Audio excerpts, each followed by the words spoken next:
I'm so glad it's Tuesday. We are getting through the week just fine. Hope you're doing well. All right. So I got enough time, I believe, to get through all like 20 to 23 of these. I didn't count them today. I just know that's 20 is about what I had yesterday. Yesterday I ended at Mr. Right Now. Today I'm going to start with how should I write the first message? My first message, I had to experiment. Uh, my first message was for escort alligator. And it was really quite simple. And folks hit you up, you do give out your number, unless you've got a second number, or I recommend downloading what is called a VoIP. Um, you can find it in your Google store or your Android store. Um, yeah, maybe second line. I use second line. Um, as opposed to my actual phone number. Now, the thing about it is, if you stay away from it for a while, they'll just automatically reassign you a number. With me doing uh, artwork and other ventures, if I don't have enough space on my phone, I have been known in a hurry to undownload an app and focus solely on my creative portion, um, things like poetry or contests and things of that nature. So, if you do choose to go that route, then I suggest um, at least maybe checking in with the line once a week, more frequently, if you're going to be on there more frequently. All right.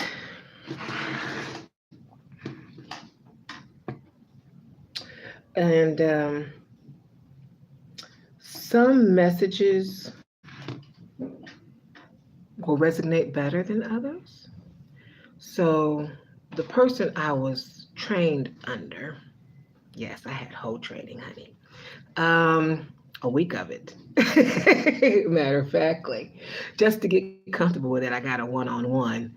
Um, yeah. So I stayed with her about a week.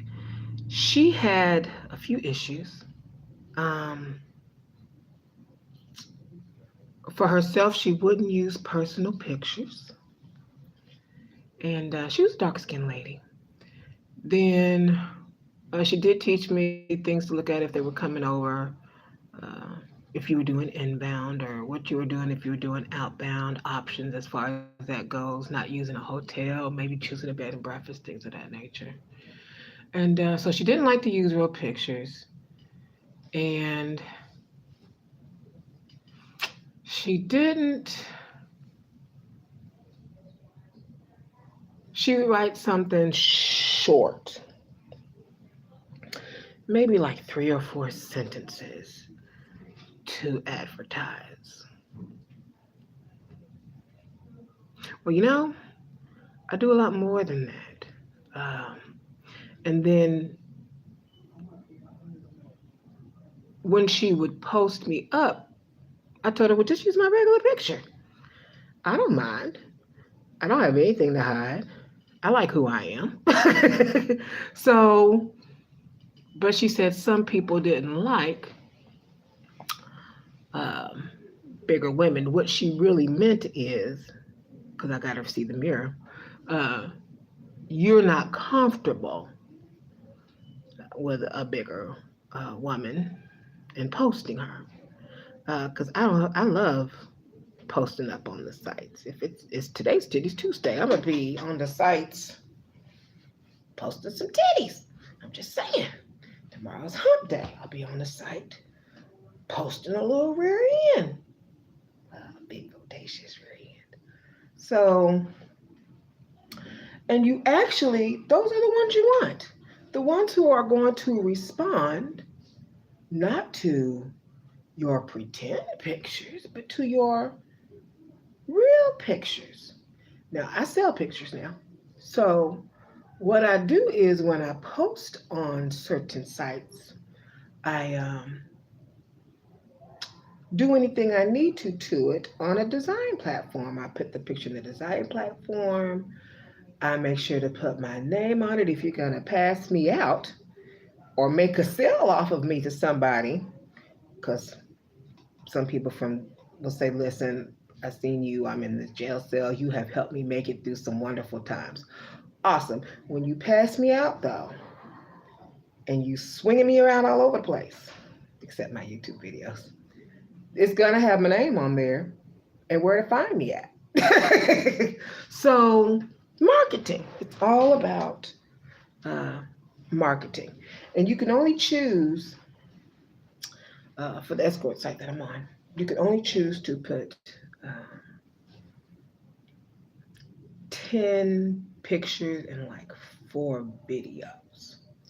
So I might put like 5 pictures and then I let them know that I'm doing other things. I'm doing books, I'm on the naughty sites, I do music. If I do a live performance, I make sure to use the other 5 slots for that purpose for marketing. And they have a space where you can put your, um, there's no limit for the space that you utilize to market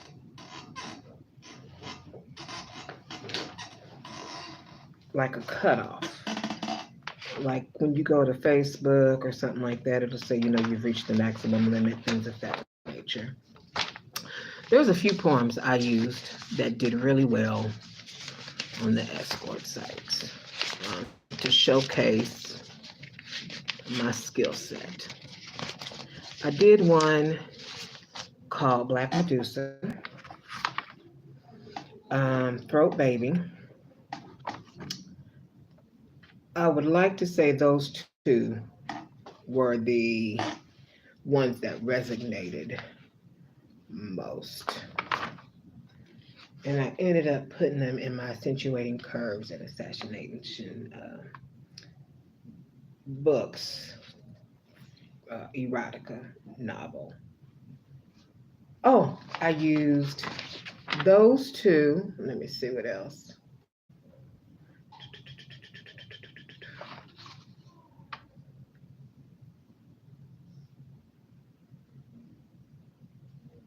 Spider Gal, which I read at the poetry spot. All 3 of those actually. Um, and the wish list.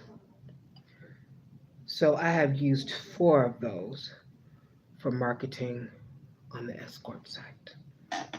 And that's in my book. This is my copy. It's a little worn. I done did a lot with this book. Read it at the poetry spots, carried it everywhere with me, wrote notes down on the side. But you can get your brand new original version on my Amazon page without naughty pics for those who are like Zane lovers or Cairo lovers and just want to read the material. You don't want no pictures. But if you want pictures, I do have my first boudoir session with pictures on my Etsy Delcia Secrets Arts page. And then, you know what? Since I'm here, I might as well read a poem. Doesn't that sound delicious? Let me do that right now. And then I'll get started on how should I write the first message. Let's see.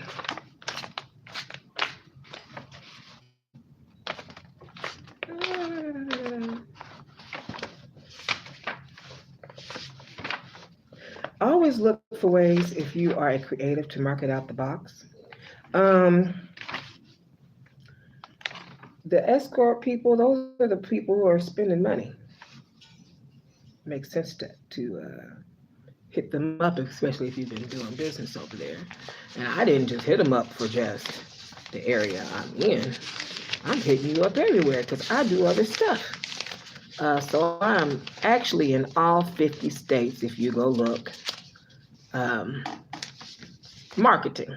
especially when this book first came out. And then you'll have people who hit you back and ask you about your book and things of that nature. And you can talk with them. And then you'll also have people ask you if you've got pictures or videos for sale, um, if they're from out of town as well. All right. I'd like to say Throat Baby is probably the number one poem.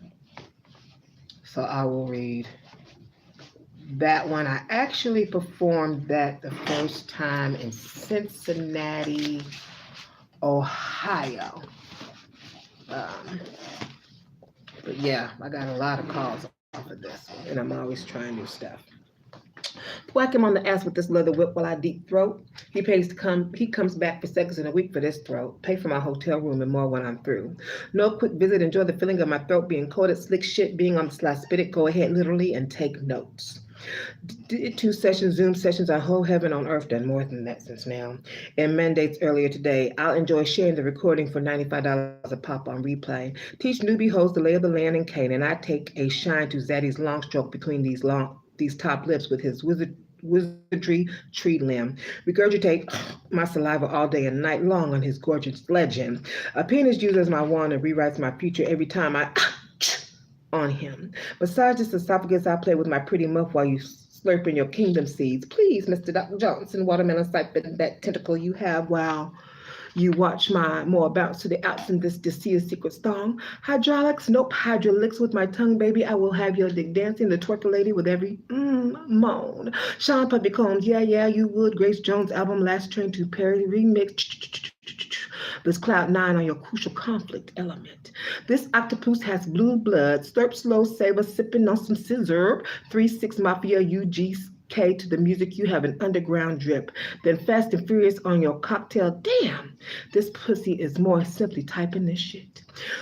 When your white liquid starts to saturate my whistle, I blow it each time as Too Short said. Nina Simone sang to you before you expel. I put a spell on you. Look you in darling eyes, be your fantasy into now reality. Why, yes, it is me, Prince, your darling Nikki. Catch a glimpse of me while you walk by the window, masturbating in the lounge on the French chase, doing my best to keep focused and quiet. The Eagles have landed. Welcome to this version of the Hotel California. Ghosts live and whisper in murals. Although they are not precisely painted to the flavor of Michelangelo's Sistine Chapel ceiling, we pass them in each other's morals, tender nibbling caresses, elaborate as commuter rails on the Grand Central Station crossing. I make sure to take my time, but when you leave, just as Jasmine Sullivan said, nah, baby, pick up your feelings. No time for bull. Ayo, I will take that Nats Toys wireless, vibrating mini pink anal plug, though. Swallow them gold nuts down like a McDonald's high C orange drink with perfect ice temperature during the hottest August on a cold killer ice. Watch your body melt. If not, use an open mouth gag device. I am picking out your cocktail ring size now. I just posted this AM a few images on my OnlyFans and Fat Life. Occasionally, I delight in using my denticulation lightly on it, but I never bite. Don't let this melanin fool you. I am well cultured and votes to trip to the Bahamas. Conch is my favorite meal next to trips down south. I set Los Angeles and Anaheim on fire last year. Actually, the year before. 2 visits to Miami twice, Ocean View. I got more planned. Let this African goddess Medusa breathe into your sharp shark utensil life tool. Come get you some army brat. I have lived in Heidelberg and Stuttgart, walked in castles that you have never dared to dream of. I'm not any happy meal or cheap thrill. I'm working on my second passport. Pappy billions have yet to be served, but I'm working on it.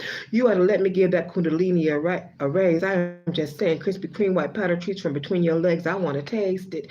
Milk that monster while I will be a Kanye motherfucking monster remix singer on your mic. Me skeet while I spin the whittle on your hunter. You ain't, but you about to know. Southern Baptist Church on a Sunday. We are having after the daily scoop like Nas X sings informing me that indeed I am Houdini, gonna catch the Holy Ghost as I sip from your cocky tea. Call you master. Now bring me that dirty tank. I am going to empty it, certainly make that snake drain. Top shelf, I dream of being there, vodka flown in and placed on my shelf. Drink pickle juice, then when multiple shots of your tequila slide down my windpipe, let me Too Short blow the whistle that tune on your pipe. Beep, beep. Disclaimer for little Bo Peep and Vatican priest, I would not have remixed the ignition on you, but I am not into ordering pizza delivered. That is different from my game and speed. If you don't know what that is, The Vatican priest and them ordering pizza. You want to look that up. I was speaking of pipe. Men see all this ass, but usually don't make it past this throat. Puff the tube. Now puff, puff the magic dragon, and only pass it if you brought a friend to join. Remember to breathe when inhaling digital undergrounds underwater rhymes. It's okay to cough, unless you are using the nectar state. Put on this dominatrix. Just don't choke or drown. Go and say yes to this floetry. I look forward to making you cut close surrender before slow chop, screw, keef, sweat, the 5 million magnetite crystals per gram of tissue in your brain waves dynamically exit your soul out this matrix with this coming to Jesus resurrection cipher. Demonstrate what this Delcia Circus imagination and crown roll on ice, not just got tongue tricks do. I will have your dick day and night dreaming of purgatory on repeat with a dialect from D'Angelo's Brown Sugar tune marked on his album Voodoo. I hum to your God, Jodeci, and twerk the sass in the sky to the ceiling while I do. I wasn't even high when I wrote this. I be your edge diffuser chronic, have you fiending that wraps up this rhyme for today. May my Pocahontas brush paint you like Judy Kahn's All the Colors of the Wind. Thank you in advance for my treats. Love, I look forward to blowing Mariah Bliss bubbles on you. So, that was my first piece. I started with basic stuff, 3 to 4 sentences. Uh, I'm so hot, I can't get enough, and um, I'm looking forward to meeting you right now, and hit me up. And they respond to that, but I wanted something more detailed. I wanted folks I could bond with, um, that were interested in what I was interested in, as far as the same mental game, who wasn't on no dumb stuff, and would possibly want to venture or review other things that I had going on. And I got it. I got repeat customers. Um, Lovely. Yeah, beautiful. They helped me out a lot. I greatly appreciate them. So I'm gonna read this and see what she says. Uh, what if it don't look like the stereotypical sugar daddy? Luxury date. I received a number of messages asking whether one had to fit a certain type to become a sexful sugar baby. The definitive answer is no. There are no requirements for becoming a sugar baby. Just like any other dating relationship, everybody has a type, and rarely does anyone like exactly the same thing. They said, I do think it's important for a sugar baby to be confident in herself and what she has to offer. Age, weight, hair color, ethnicity are all are all be non-issues. Just because one sugar daddy doesn't respond to your profile doesn't mean that the perfect sugar daddy isn't right around the corner. It took me a couple of months and a lot of false starts to find the perfect sugar daddy. Ooh. So it's totally worth the wait. She said it took her a couple months. You gonna get replies immediately if you hit that escort alligator. All right. Um, I think posting photos where you feel happy and confident can help project who you are. I agree. Which can in turn help you find the perfect sugar daddy. I would also try to be as specific as possible with a description of who you are and what you're looking for in your profile. I was just saying that. Your profile is your first impression, so it's important to get it just the way you want it. Wishing you the best on your sugar adventures. That's from someone experienced. That's from Miss Stella XL.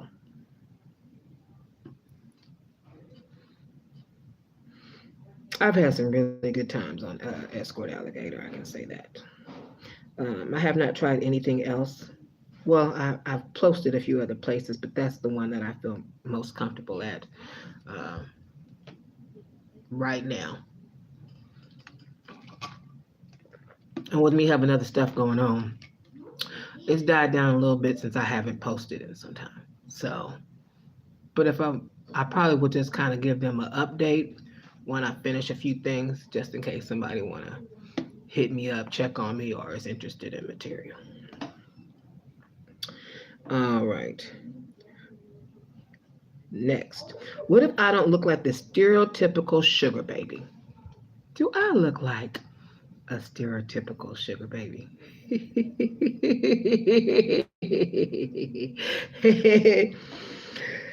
I've received a number of messages asking whether one has to fit a certain type to become a successful sugar baby. The definitive answer is no, there are no requirements for becoming a sugar baby. Let me tell you,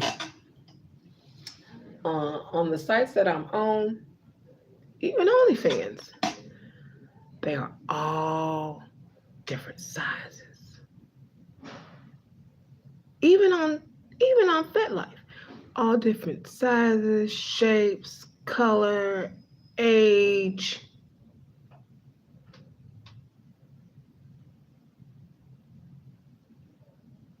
Even when I go to the store where I'm doing the externship, the videos,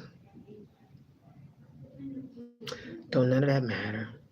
Let all that judgmental stuff you got going on up inside your head that's false lying to you just go. Period. Okay? All right. Just like in any other dating relationship, everybody has a type and really does anything exactly the same thing. All right. So she is repeating what she had in the previous email. So somebody must have hit her up that was not comfortable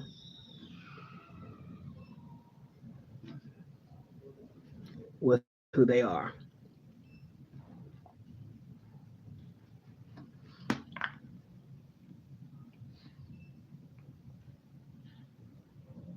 Yep, that's what happened. Because she said, "How should I write the first message?" That's on April. That was April 3rd, and then 10 days later, April 13th, she approached stereotypical looks. Let's go to the next one. Excuse me. My gift the other day, which is coming in really handy, and I'm gonna start on my water now. I put me some ice in here before I left.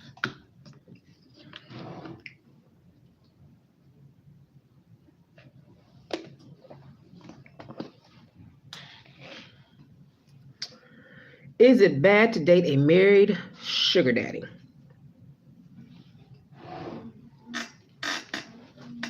Oh, okay.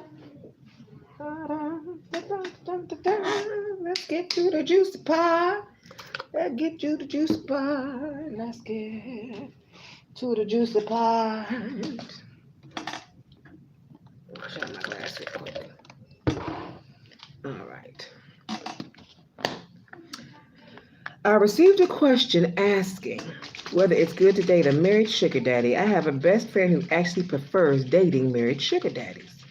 In her opinion, married men often require less attention because they compartmentalize their lives. You only have to focus on them when you are together, and beyond that, your life is your own. They're also often more willing to pay extra for discretion. This means they will contact you, but you're generally not supposed to contact them. This this is and can be a great arrangement. If you're looking to live your own life and relationships separate from your life as a sugar baby, if you're dating a married man, it's important to remember that things can become more complicated at any point. Oftentimes, if the wife learns anything about your relationship, it can be over at the drop of a hat. It's also important to protect yourself from growing emotionally attached. I've always had a problem with this last one, which is why I usually avoid dating married men for that reason alone. I think that if you're able to compartmentalize your feelings, married men can make some of the best sugar daddies. They love and appreciate the time you have together and are often more likely to splurge on fancy restaurant, extravagant hotel rooms, and vacation getaways. Disconnect with a married sugar daddy, sugar baby relationship. I have a friend. She's an older woman. Again, age don't matter. Um, I haven't talked to her in about 5 years. She taught me a lot. Um, she was dating a hair stylist, Caucasian hairstylist, who was way younger than her, and he had a little sugar in him. And they had been friends for years. And he would give her about 800 a month because she was on Medicare and getting a check for disability. And so her income came from being a sugar baby mainly. Well, he shared with his friend, who was a vacation specialist that worked for RCI, that what she was. Some things you got to keep to yourself. And so the next thing you know, she no longer deals with him. She deals with the guy from RCI, who was married with children, living up in a very prestigious part of town, because he was like somebody major at the company. I don't know if you know who RCI is. It's a vacation. Uh, they send people on vacation. And so she would get several vacations a year, plus a check, a huge check. And then he was Caucasian as well. And then when he moved, he would still send her a check for when he came back to town to keep everything discreet. Just like that. She didn't say my age. She didn't say I'm plus size. She didn't say none of that. She accepted her check. She went on her vacation. She minded her business. And she came on back to her house. I think if you're going to be retired, that's a pretty good way to handle things. Um, and it took me a minute, because I wasn't on that level yet, to get comfortable with what she was talking about, um, as far as with other guys and things of that nature. You know what? I'm gonna wait on the cup thing until I wash it out. But yeah, they do pay more and they do want you to be discreet. I will say that. So let's see. What should I do for a first date? Let me see what she says. It may take quite a bit of online conversation and dealing with scheduling and other external factors to actually get there.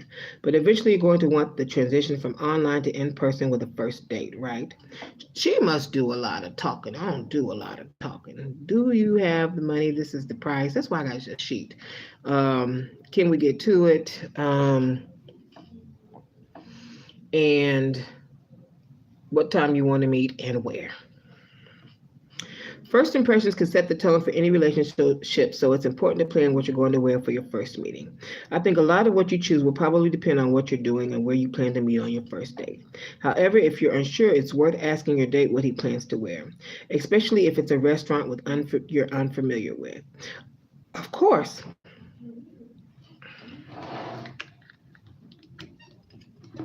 excuse me,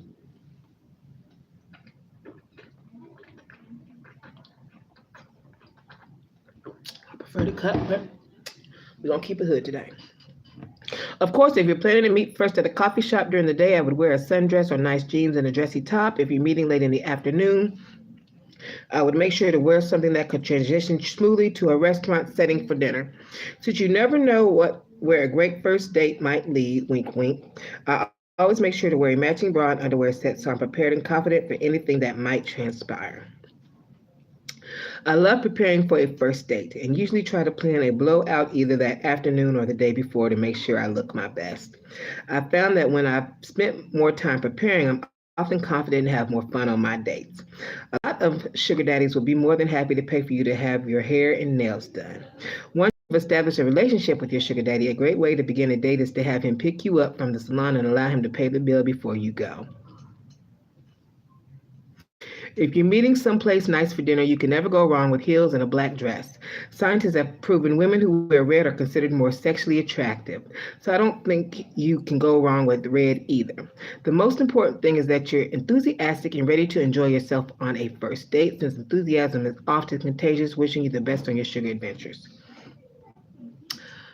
Being prepared, have you a backup kit in the car. It doesn't seem like she does anything like car dates or anything. I always kept a kid in the car to change into. And there are times they are in the car and I have changed into uh, some sexy attire for the date. Or I stop at a bathroom uh, spruce up real quick, do my makeup, and continue towards the meeting place that we have picked out together. All right. So that's the first date. All right. The next topic, keeping his fire from burning out. This may surprise you. Considering the content of my messages, from time to time, I do hear from more than just newbies looking for advice. Occasionally, a girl who is already in a successful relationship will contact me with a matter of great concern to her. Now that I've got him, how do I keep him? It's odd how easy we can get used to the good life. We enjoy it so much that the only thing we worry about is suddenly losing it. That thought can keep a good sugar baby up all night long. If he started dating me because he was bored of his wife and needed some excitement, so how do I keep him from getting bored of me? Luckily, a sugar baby tends to be her sugar daddy's dream girl. So you have a shelf life of much longer, say his ex wife or his last girlfriend. However, after a short while, you may wish to find yourself evolving to keep his interest, trying new things without being asked in order to keep him from getting complacent. Whenever he speaks about his fantasies or his bucket list, take notes. You may need to work some of them into your dating lifestyle later. Always be on the lookout for fun new outings, adventurous cuisine, or unusual and interesting activities. The most important thing is that you have fun together, so make sure to mix it up often. Instead of falling into a routine, don't forget sugar dating is about your fairy tale. 2. Therefore, you can certainly take the lead and suggest activities on your bucket list as well. Once you have developed a good rapport, you will get to a point where no matter what you suggest, he'll foot the bill. So don't be afraid to dig deep and speak up. As long as he doesn't have a heart condition, I say go for it. How about skiing in Switzerland, touring Aztec ruins, swimming with dolphins? Anything goes. And when you want to keep his fiery passion from burning out, anything is on the table. Just because you're young, that doesn't mean that your relationship can't get old after a while. Don't wait until you see the warning signs. Take action now, surprise him often, and you'll be surprised just how long you can keep his interest going.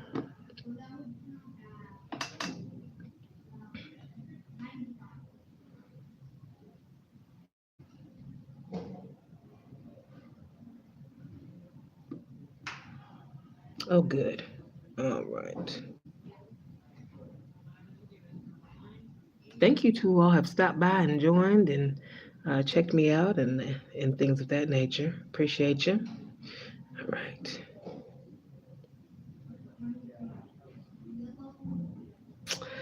Dating with a little something extra. I spent a lot of time combating the notion that there is something untoward about being a sugar baby, as if there is some illicit practice going on.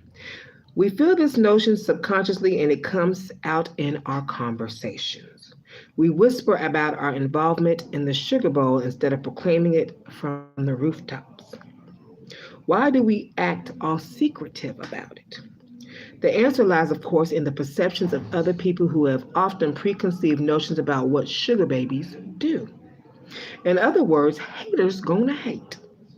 I love her. Not only do they hate, they make judgments and consider themselves better than us because of their misconceptions. You know what? To each their own. I can't change anyone's mind about being a sugar baby. I can only dismiss their judgment with a wave of my hand. They can try to put me in some kind of narrow minded box, but I defy description. So should all of you. In the sugar bowl, I date who I want and I get what I want. I don't apologize for it and I don't hide that fact. My sugar daddies enjoy an honesty and directness about needs and desires with me that most traditional relationships lack. When everybody's happy, then nobody has anything to complain about. That's what sugar dating is about. Happiness. Your happiness and his happiness. Who can possibly sneer at that, I ask you? Who can look down upon a relationship in which both participants strive to keep each other happy?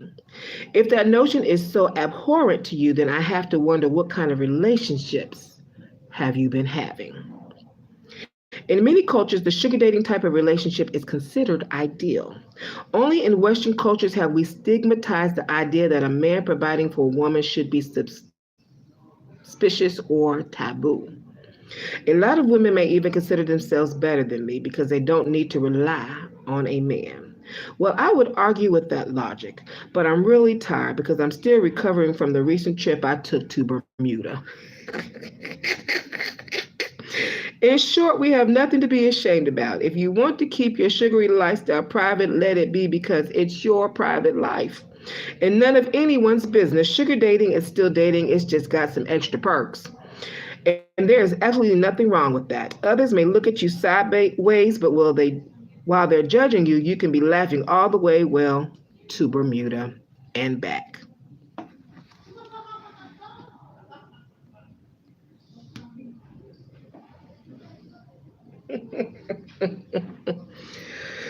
Oh, let's see. All right. What should I watch out for on a first date? While it can be hard to tell online who is real and who is fake, there's a number of little things that occur in the first meeting that should give it away. There are a number of things I tend to watch for on a first date to make sure a supposed sugar daddy is the real deal. When you are ready and able to take that first step, you do well to keep these things in mind.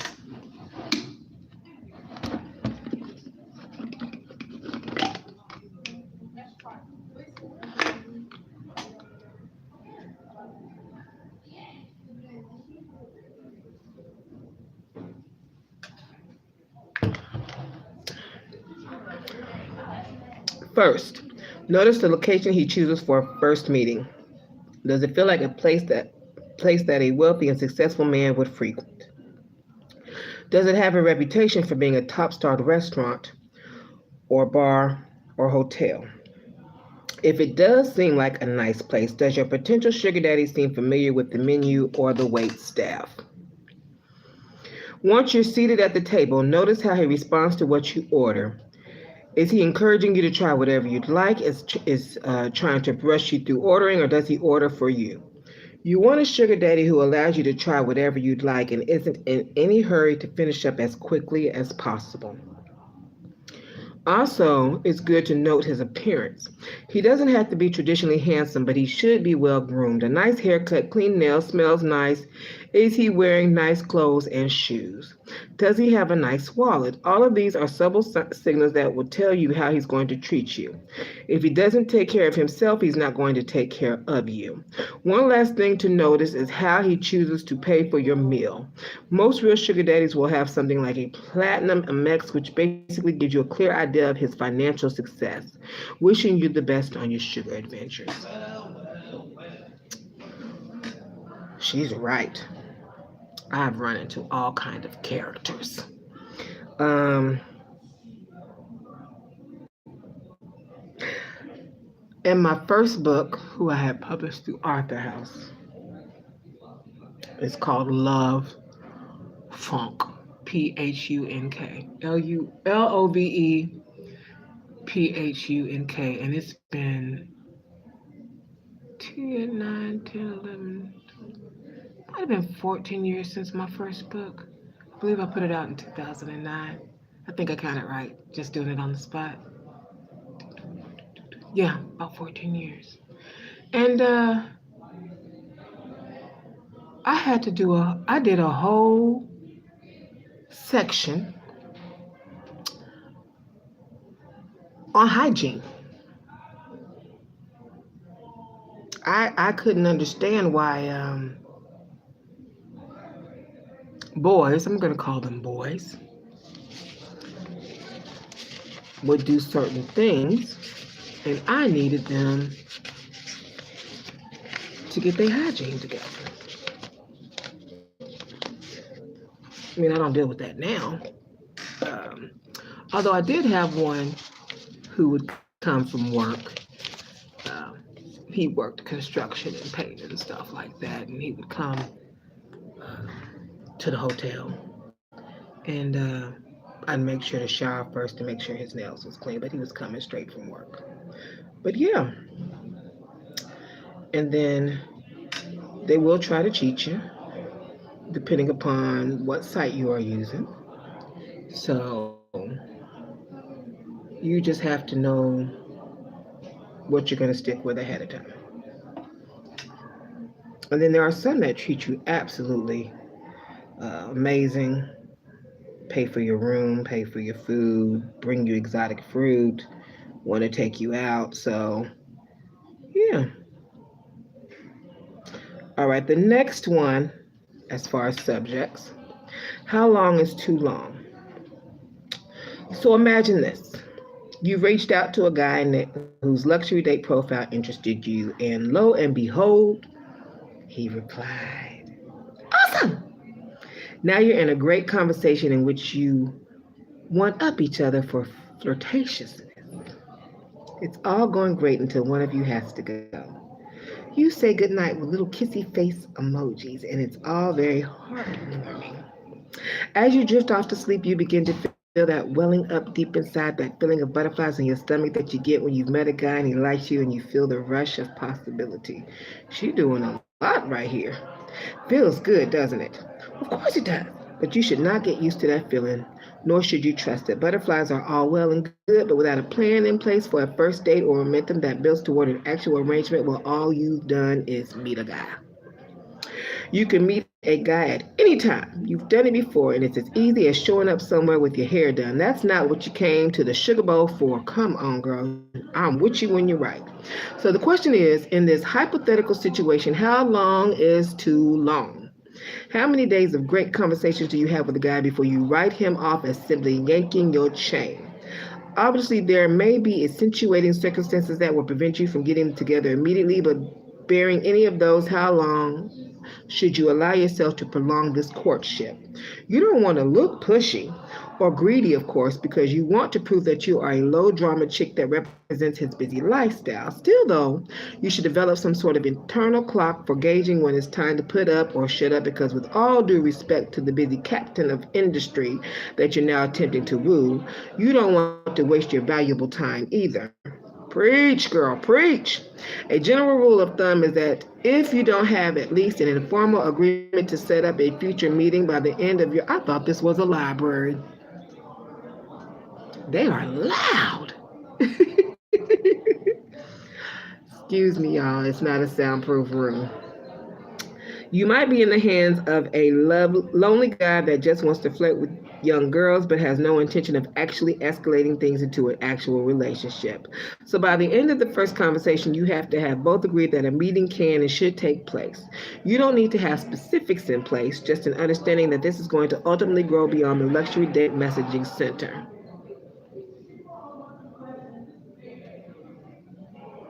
Sometimes your conversation has to end suddenly.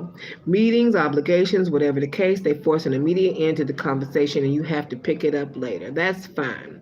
It's the later conversation that becomes crucial.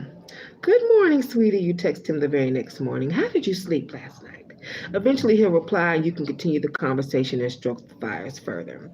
In doing so, you keep the ball in the air until your first actual date, but always keep reiterating the need to set the date and ever so gently return the topic to that date. If at any point somebody has to end the conversation, that's when you can, instead of saying, let's pick this up tomorrow, say, let's pick this up over a drink tonight. Watch what happens. He'll either put you off again, which is an obvious red flag, or negotiate a time and place.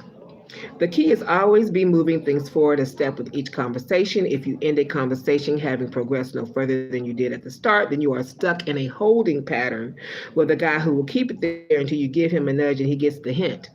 You can't get into the Sugar Bowl for a pen pal. You did not get into the Sugar Bowl for a pen pal. You got into it to actually, date a sugar daddy.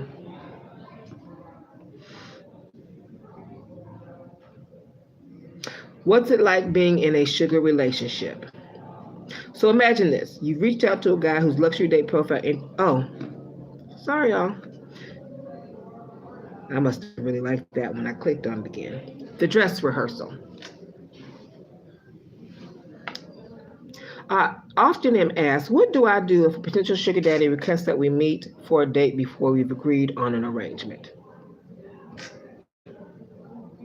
Generally speaking, There's nothing wrong with this, and it's perfectly normal, generally speaking. It all depends upon what he means by date. If he's looking for a test drive, meaning he wants to go on a date in the very literal meaning of the word, where you flirt with him, he puts the moves on you, and everything proceeds as a normal date with, then tell him nice try, guy. That is literally a sugar date, and they are what sugar relationships are for. Now, if he's really just means he wants to meet in a public setting to check each other out, see if there's chemistry, something that you can determine without getting physical by the way, and then see into discussing an arrangement, then that is more than okay. It's ideal. At that point, it's more like a dress rehearsal for the relationship that will follow. No obligations, no worries, no guarantees. You simply get dolled up and head on down to show him what you are all about. It's fair to say an arrangement should be earned and not just by you. He is also auditioning for you, proving his worthiness as a sugar daddy in order to earn your affection. It is a good faith gesture and it's incredibly effective at smoothing out any doubt or concerns you may have about each other, just so long as it has its limits. You didn't come out here to have traditional dates. You could have gone anywhere for one of those. You came to luxury date to have sugar dates. Therefore, for all intents and purposes, you're only going to go on a date if something is sweetening the deal. It's helpful to not look at this dress rehearsal as a date at all. It's a presentation, a proposal, if you will. You damn straight. You will show up and demonstrate that you are the woman whose profile caught his attention in the first place, i.e., you weren't faking or being deceptive, and he demonstrates that he's capable of being a generous, romantic gentleman. He is i.e., he is sugar daddy material. Once you're both satisfied, you can engage in negotiations and hopefully get a relationship started. That is, unless one of you isn't satisfied. That's the beauty of the dress rehearsal. You have the freedom to walk away at the end with no judgment and no losses other than a little bit of wasted time, free to continue your search for someone who will fit the bill. You know what I love about this? It is upfront. I tell you up front, this is what I want. And he lets you know yes or no. I think it is the best type of relationship. The best. It's wonderful. It works out. We're not playing no games. We're not beating around the bush. I'm not wondering what you want and you wondering what I'm wanting. No, it is not any of that. I act just like a stripper. This is my price up, except I tell you this is my price up front. And then if you're not spending, I got to move on because I'm in it for the sugar. So it's a beautiful relationship. Beautiful. Um, what surprises have you experienced in sugar dating? All right. Sugar dating is much like an extreme version of regular dating. You're much more likely to find a married man or a guy with a girlfriend who is not interested in monogamy. I remember being so surprised after dating my sugar daddy for a couple months when he mentioned he had to cancel a date because his wife was sick. It took me a couple of minutes to recover from my surprise, but now I've learned it's relatively common for sugar daddies to be married. She must be Caucasian. She must be. Oh, she sounds so sweet. I would love to see a picture of her. The best thing to do is to ask on a first date whether your sugar daddy is seeing anybody else or whether he's married and what that means for you. Everybody I talk to says up front, either yeah, they just let me know up front. I've never had to ask. And I'm actually thankful that they tell me up front. Thank y'all. The best thing to do is to ask on the first date whether your sugar daddy is seeing anybody or whether he's married and what that means for you. Some married sugar daddies tend to be more detached or have specific rules about communication. Knowing that a sugar daddy is married helps you to better understand what's going on when you're not around, as well as the reasons behind what otherwise might seem like strange behaviors. In my case, learning about my sugar daddy's wife didn't change anything about our relationship, but it did give me more insight into the kind of escape he seemed to be looking for. It also helped me understand why he always met at the hotel across the street from his office. Ooh. Another thing that surprised me about sugar dating is that these sugar relationships can transform easily into committed and serious relationships because of the amount of time you spend together.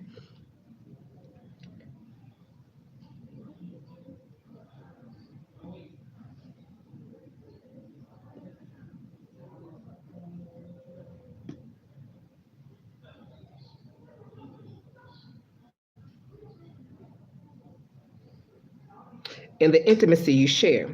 You shouldn't be surprised if your relationship evolves. I was surprised the first time it happened to me, but having had it happen a few more times over the years, this kind of progression just feels natural. Of course, it's important to address any changes in your relationship for better or worse. Keeping the lines of communication open is key to any sugar relationship and really any romantic connection. My advice is to have fun and keep an open mind. I would agree. I'm agreeing with what she says. Let's see.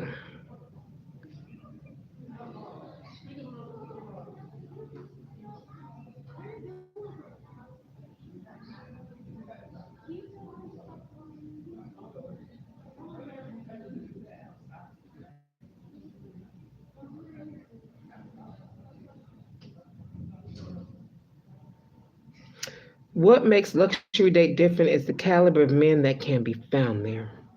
Traditional dating sites have men from all walks of life. You know what? I have not been on a regular dating site in a very long time. When I was on dating sites, it was like, I think the longest dating site I was on was Tag, and that's been years ago. I go back every now and then. I liked pets. I liked being pets on Tag. Um, yeah, I think I might have updated a couple of pictures a while ago.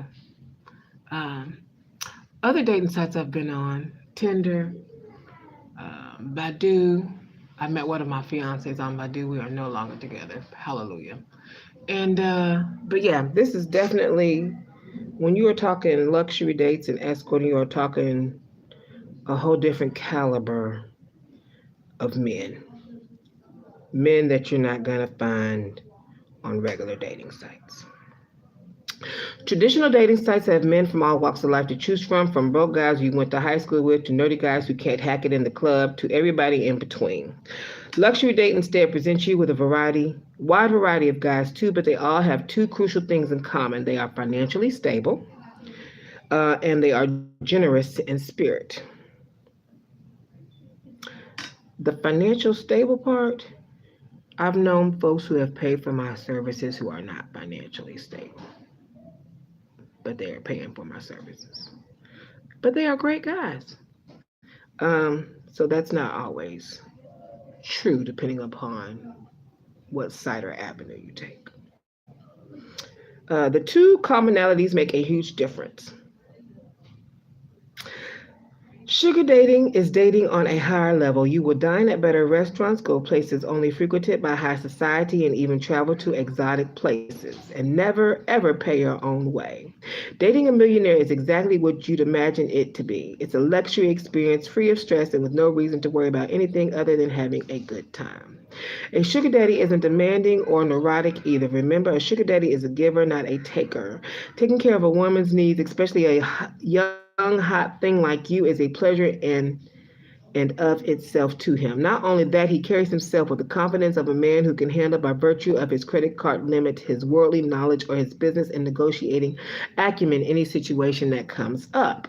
No matter what it is, he's got it handled, so there's no reason to worry or panic. If there's a sexier quality in a man, believe me, I've never seen it.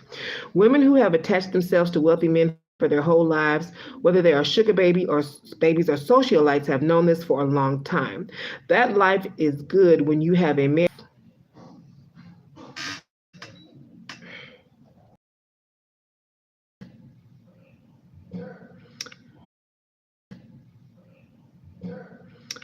All right, should I travel to meet a new sugar daddy? Now, if you are on a regular escort site, uh, you do have the option to do inbound, outbound, car dates, things of that nature. I've done them all. Okay. Uh, I have not flown to meet anyone, although I have had um, some. Did the lights just cut off on me? Hello? Hello, lights? Lights, camera, action. Hold on, y'all. Whew, the lights cut off on me. I guess I'm not moving around enough. Okay, I'm back. Thank you. Okie dokie. All right. So, and the only reason I did not take uh, is because I was picking up the externship. Otherwise, I would have loved to fly down to Georgia, Savannah area, I believe. I love Georgia, period. Um, I've been in Augusta. I used to live in Augusta when I was younger. And then when I went back, not this year, but last year, Atlanta, Norcross, um, and some other places in Georgia I spent time with for a little bit. Loved it there. All right. But yeah, if it wasn't for the externship, I would have been trying to hop on that pony. Okay? All right. So I normally wouldn't advise flying to meet a potential sugar daddy for the first time. Most girls don't want to disclose their true identity until after a first meeting, and this eliminates that option. I realize that if you live far apart, there may not be many options, but if you plan to fly to meet him, you'll have to disclose your real name either for your potential sugar daddy to book the ticket or to wire you money. Either way, if you're not comfortable giving him your real information, you shouldn't plan to meet him out of town. However, if you do feel comfortable flying to meet a potential sugar daddy, you should make it clear that he needs to cover the travel costs and that the cost of travel should not be subtracted from your allowance. For a first meeting, I would also make sure that he has booked you a separate hotel room just in case you don't feel comfortable enough staying together yet. I think that if you do decide to travel to meet a sugar daddy, you need to make sure you have enough money to book your own hotel and flight home in case of emergency. This has only happened to me once where things didn't work out as planned, which is why I no longer am willing to travel to meet a new sugar daddy. To me, it's not worth the potential cost involved with the risk. You know what? Do y'all remember? Um,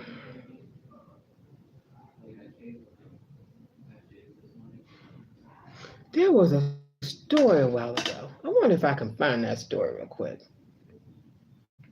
Where the young gentleman spent like 5,000, I believe, to fly her out and get her room.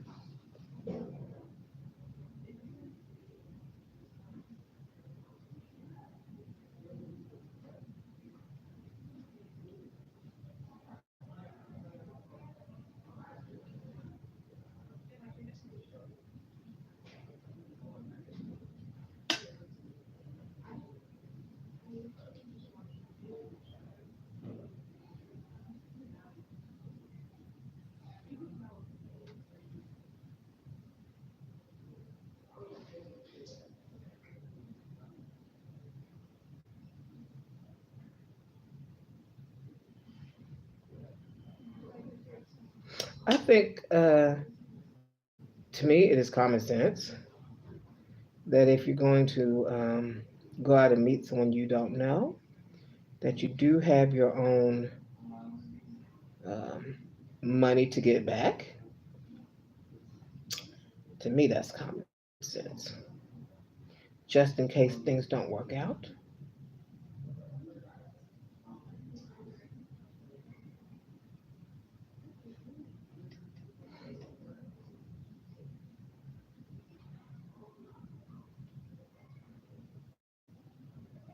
I was looking for the story real quick to tell y'all what to avoid, but you know what? I'm sure y'all got enough common sense to avoid doing that without me looking up where that story is. If I find the story, I'll share it with you later. But I'm gonna get back to what I was doing.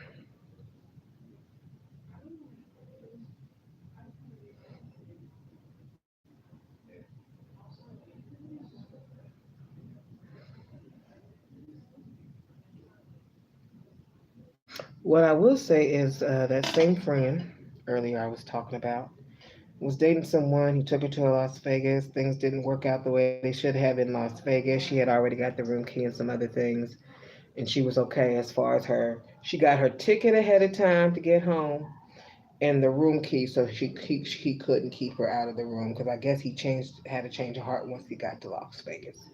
But she had everything ahead of time, so Wasn't really nothing he could do about it. By that time, she outwitted him. So get the items up front is another option. It's another option. Okay.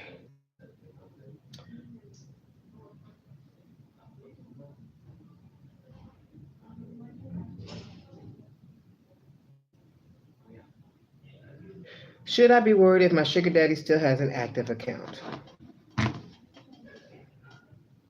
I'm gonna read this to you, but he's not yours. You're not his. He's a sugar daddy, and you're a sugar baby. He can leave his account as active as he would like it. Okay, and you should too. All right. Unless you discuss being mutually exclusive with your sugar baby, I wouldn't worry about him still having an active account. Depending on how close your relationship is, you could ask him if he's currently seeing anybody or if he's planning to in the future.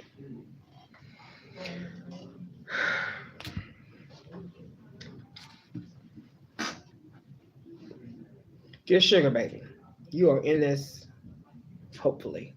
Well, I am. You might be looking for something a little deeper. I'm not. Is you or is you not got them funds? My first t-shirt on the site I just made for Hoes Be Winning is catch flights, not feelings. I could care less who else you're seeing. Okay? Um, I remember my first sugar daddy told me one night that he was in love with me, so I immediately assumed we must be exclusive. Oh my gosh. I found out later that he had two other sugar babies and a girlfriend. I was devastated. It can be hard to know what to think and how to define a sugar relationship, but unless your sugar daddy has asked you specifically, and I bet you he love all of them. He'd have told all of them he love them. But unless your sugar baby has asked you specifically for exclusivity, any other words or actions guarantee nothing other than than a confirmation of your relationship. You can always ask if your sugar daddy wants your sugar relationship to be exclusive. One way to pose this kind of question is to ask him whether or not he thinks you should delete your sugar profile. I wish I would. If he says yes, then I think it's fair to ask if he plans to delete his account. From there, you can go into what the answer means. If he responds with a no, then I think it's safe to assume that he's seeing other people and that you are free to do the same.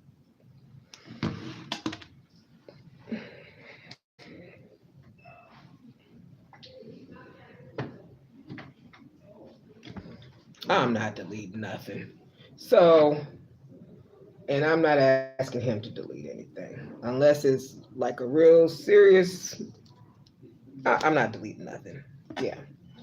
Um, I don't even think that should have been a conversation on the table as you asking him about other relations. You just protect yourself in the relationship that you are in, that you have with him. Okay, to the best uh, that you can. He's a man. You can't expect him not to have variety, and even though it's expected of them, and then as a woman, you treat men like islands. You visit and you leave. So yeah, let's see. Doubling up. There's a sugar daddy for every type of need and a sugar baby for every sugar daddy. That is a direct quote from Ashley, a sugar baby I spoke to a while back, who has been making the rounds trying to find a sugar daddy who could meet all of her needs. I'm happy to report that she found what she was looking for. Almost. You know what? I listened to Brandy's almost don't count, but I'm gonna read the rest of this to see what it say. All right. The Sugar Bowl is a place of immense opportunity, and a woman who is smart and persistent can find just about anything she is looking for. Help in times of financial crisis, career advancement. Yes, honey, that help in time of financial crisis come in real handy. Yes. Career advancement, network opportunities, the life experience that comes with international travel, or good old fashioned luxury courtship. It's all there. Ashley is, after all, almost all of those things. So wouldn't it be great if she could find a man who could provide almost all of those things simultaneously? Of course it would. However, this is the real world we're living in, and while there are a lot of great sugar daddy contenders out there, they do tend to specialize, meaning their strength lies in the ability to provide one set of needs, but usually not more than that. We've got wealthy men, well connected men, men with invaluable life experiences, and men who really know how to sweep a lady off her feet. Ashley already has a sugar daddy who travels a lot for business. And by way of their relationship, she has been able to see parts of the world she's only fantasized about. She doesn't see him very often, but when she does, it's usually for some globe-trotting adventure or another. However, even though she was scratching a very particular itch with this relationship, she wasn't getting everything she needed out of it. Therefore, since her relationship took up such a small amount of time, she was easily able to fit in another sugar daddy who would provide for her more tangible needs. Before long, she had doubled up and was now living a much more comfortable lifestyle, punctuated by trips every now and again. Finally, she had it all, except she knew she didn't want to be a sugar baby forever. After years of study to obtain her real estate license, she knew she wanted to eventually branch into the world of high-end realty, they must mean realty as in real estate market. It would need a mentor to help her learn the rules of the road. I didn't know if they meant realty or reality. Um, and who could introduce her to their network of contractors and other contractors. Now, finding an expert member in a very specific field like real estate who also happens to be a sugar daddy in the need of a sugar baby and lives in her area, well, let's just say there's a lot of variables to meet. Ashley is patient though. She has more than enough on her plate, but she continues to search for a man who will get her foot in the door because that's the best way to get ahead in life: persistence and patience and lots of initiative. So keep that in mind when you're determining what kind of sugar baby that you're after. Sugar daddy, sorry.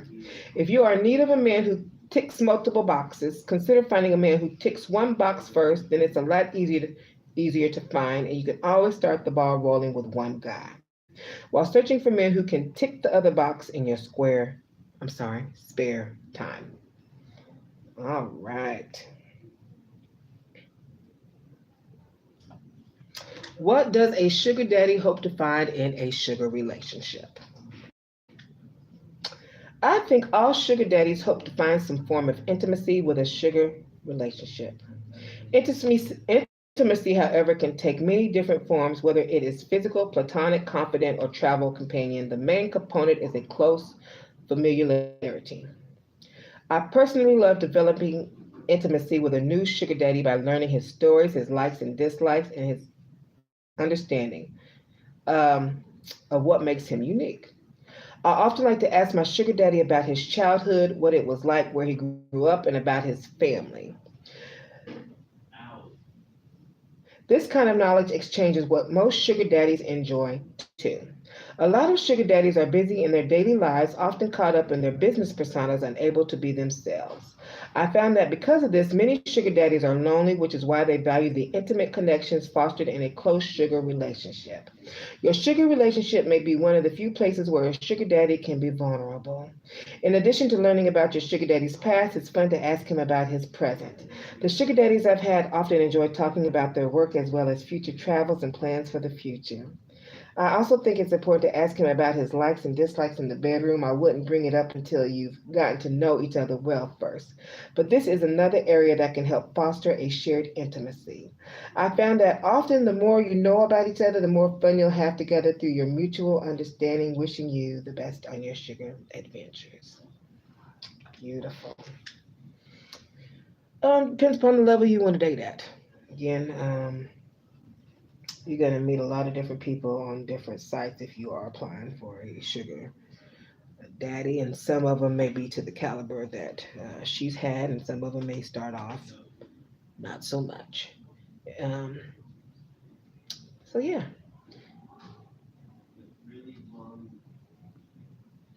Woo! Should I FaceTime Skype with a potential sugar daddy? A lot of sugar daddies like to Skype, Zoom, or FaceTime before a first date. While it can be stressful to talk this way, since it basically involves preparing for a first date, makeup, clothes, etc., it can also be a very useful tool for you. It allows both of you to make sure you match with your profile. In order to avoid any potential understandings, another advantage video conferencing has over phone calls is that you get a better sense of whom you've been talking to, since so much communication occurs through a person's tone and body language that can be missed online. Taking over video conferencing apps also creates forward momentum to your relationships during times uh, when logistical issues prevent you from meeting right away. In my experience, you should be able to find this kind of call relatively short. If it makes you uncomfortable to talk this way, I would recommend planning it when you have something else going on. To place an arbitrary time limit, for instance, plan it half an hour before you need to go to class. This way, you have enough time to get a sense for each other without the conversation needing to be drawn out. Time is money. Uh, People who want to talk to me first before a meeting, because I'm on other sites, I charge. So for a 15-minute phone call, cash at me 25. And they normally do, just to make sure that I'm offering the type of services that they are needing, and they want to make sure that you're a real human being before they travel like a certain distance to even meet or greet you. All right. If you both like what you see, I recommend, and I don't do Skype or FaceTime. I will talk to folks on the phone. There's too many platforms out there for that. What I have done is I would connect with people on maybe like Snap or Facebook Messenger, um, things of that nature if you want to talk with someone, or Duo. I've used Duo, and then I've also used Google Meet, but I've never FaceTime nor Skyped. All right, let's see.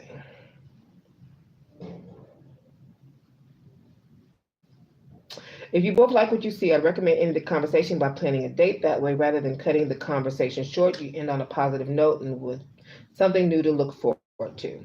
I've done this multiple times because I'm not a big Skype FaceTime person, and it always seems like an easy way to transition to in person contact. All right. Friends I know have, I don't have anything against it, I've just never done it. Friends I know have FaceTime or Skyped.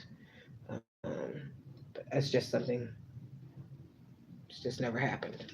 All right. Lighting a fire under him.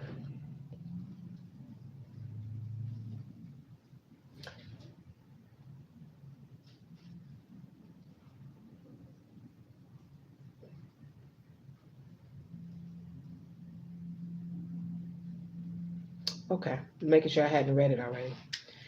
With all things being equal and bearing any extreme societal or scheduling circumstances, your interactions on the luxury date website shouldn't stay on the luxury date website for very long. However, getting a sugar daddy to take the interaction off the luxury date site and into the real world can sometimes be harder than you think. It shouldn't be. The men should be sufficiently motivated by their attraction to you, and their desire to date you should be more than enough motivation to set a date and consider an agreement. But it seems that the pressure to perform to be whatever you are hoping for can cause a sort of paralysis that leads a man to nervously hide behind the safety of the computer screen instead of boldly taking the lead. Whatever the reason, some guys may need you to light a fire under them in order to set up a meeting. This doesn't mean that they aren't sugar daddy material. It just means that they're going to need a little nudge, a poke in the right direction, and supplying that nudge of encouragement can be more of an art than a science. I didn't write about, I did a playlist on the art of seduction. Hello, cat and mouse time. Come on out to play. You need to memorize it like it is the game book of how to play chess in a relationship. Read it, identify what your position is on that list. After you do that, flip the script. All right. It's called the art of seduction. All right. And it's all in one spot on the playlist, in my playlist. All right. Let's see. Or you could download the book online. The book's longer. I just did the footnotes and gave you the very basics for identification purposes. Then, when you're done, so you know how to view your subjects, um, subjects, subs, I would probably uh, read the one I did on by Pimpin' Ken. All right. That way you know on a different level what you're dealing with, depending upon where you start and your experience in the game. If you're a newbie, go ahead and throw that in to learn. And if you are not a newbie and you're experienced, you probably won't need to review the one by Pimpin' Ken. All right. The 48 Laws of Pimping. That's what it is.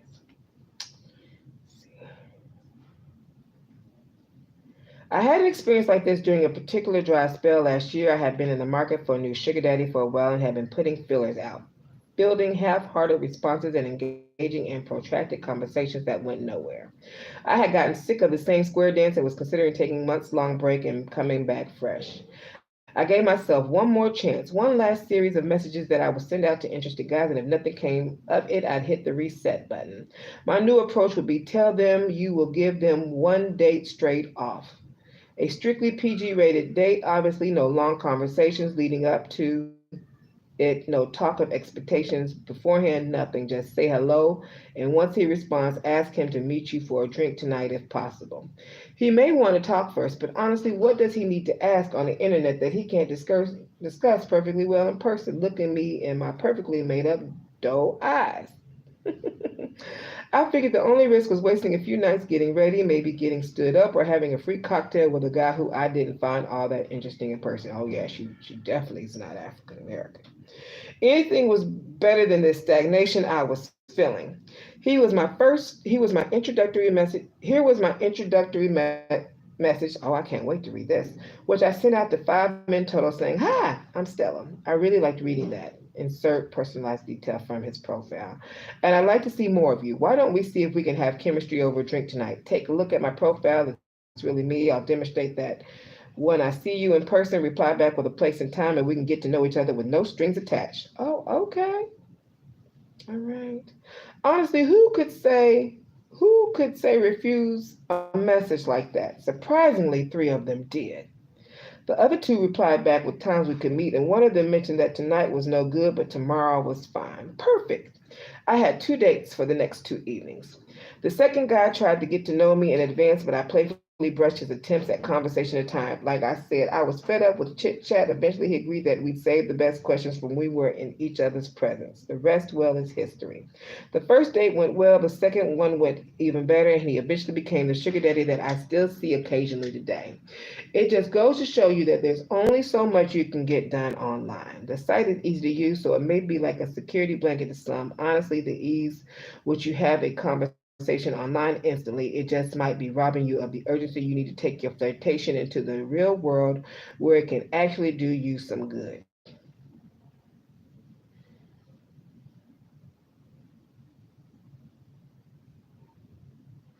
I'm on my last one. Thank you for listening and tuning in. I hope it helped. If it has or has, please smash the like button.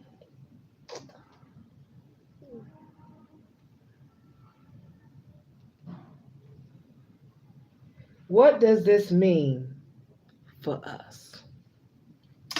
There is a situation that can arise every now and then in the sugar bowl that can bring about some pretty tough conversations between you and your sugar daddy. The situation is rare, but it does require prudence, tact, and a healthy amount of skeptical thought on your part. That being said, there is a good possibility that should you navigate it effectively, you can survive it relatively unscathed. That situation is when your sugar daddy tells you that due to unforeseen circumstances like a demotion, divorce, or whatever the case may be, that he can no longer afford to spoil you in the manner to which you have become accustomed.